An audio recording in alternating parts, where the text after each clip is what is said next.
ಧನ್ ಅವರು. ನಿಜವಾಗಿ ಇವರು ಮೂರು ಜನರು ನಿಂತು ಆಡಿದ್ದರ ಜೊತೆಗೆ ಇನ್ನುಳಿದವರ ಕೋಆಪ್ರೇಷನ್ ಅಷ್ಟು ಮುಖ್ಯ ಇರ್ತದೆ. ಯಾಕಂದರೆ ಈಗ ನೀನು ಹೇಳಿದ್ದೆ ನಾನು ನಿಮ್ಮ ಚರ್ಚೆ ಮಾಡ್ತಾ, ಇದು ಮಾನಸಿಕ ಯುದ್ಧ ಅಂತ. ಯಾಕಂದರೆ ಎರಡೂ ಟೀಮ್ಗಳು ಬಲಾಢ್ಯಿದ್ದಾರೆ. ಆ ದಿನ ಯಾರ ಮಾನಸಿಕ ಸಂಯಮ ಜೊತೆಗೆ ಫೀಲ್ಡ್ ಈ ಅಡ್ಜಸ್ಟ್ಮೆಂಟ್ ಆಗಿರ್ಬೋದು, ಬಾಲಿಂಗ್ ಆಗಿರ್ಬೋದು, ಬ್ಯಾಟಿಂಗ್ ಆಗಿರ್ಬೋದು, ಇದು ಆವತ್ತಿನ ಗೆಲುವಿಗೆ ಕಾರಣ ಆಗ್ತದೆ. ಮತ್ತು ಇಲ್ಲಿ ಇನ್ನೊಂದು ಭಾಳ ಗಮನಿಸಬೇಕಾಗಿದ್ದಪ್ಪ ಅಂತಂದ್ರೆ, ನಮ್ಮ ದೀಪ್ತಿ ಶರ್ಮಾ ಮತ್ತು ಶಫಾಲಿ ವರ್ಮಾ ಇಬ್ಬರು ಬಾಲಿಂಗ್ ಮತ್ತು ಬ್ಯಾಟಿಂಗ್ ಎರಡರಲ್ಲೂ ಮಿಂಚಿದಾರ ಅನ್ನೋದು ಭಾಳ ಗಮನಿಸಬೇಕಾಗಿದ್ದು.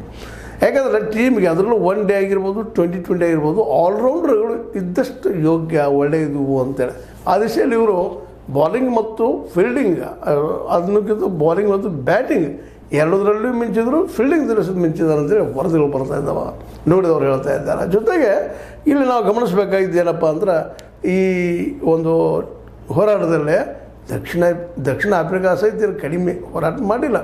ಅದರಲ್ಲೂ ಕ್ಯಾಪ್ಟನ್ ಆದಂಥ ಲಾರಾ ವೋಲ್ವಾಲ್ಡ್ಸ್ ಅವರಂತೂ ಸೆಂಚುರಿ ಹೊಡೆದಿದ್ದಾರೆ, 101 ರನ್ ಹೊಡೆದಿದ್ದಾರೆ.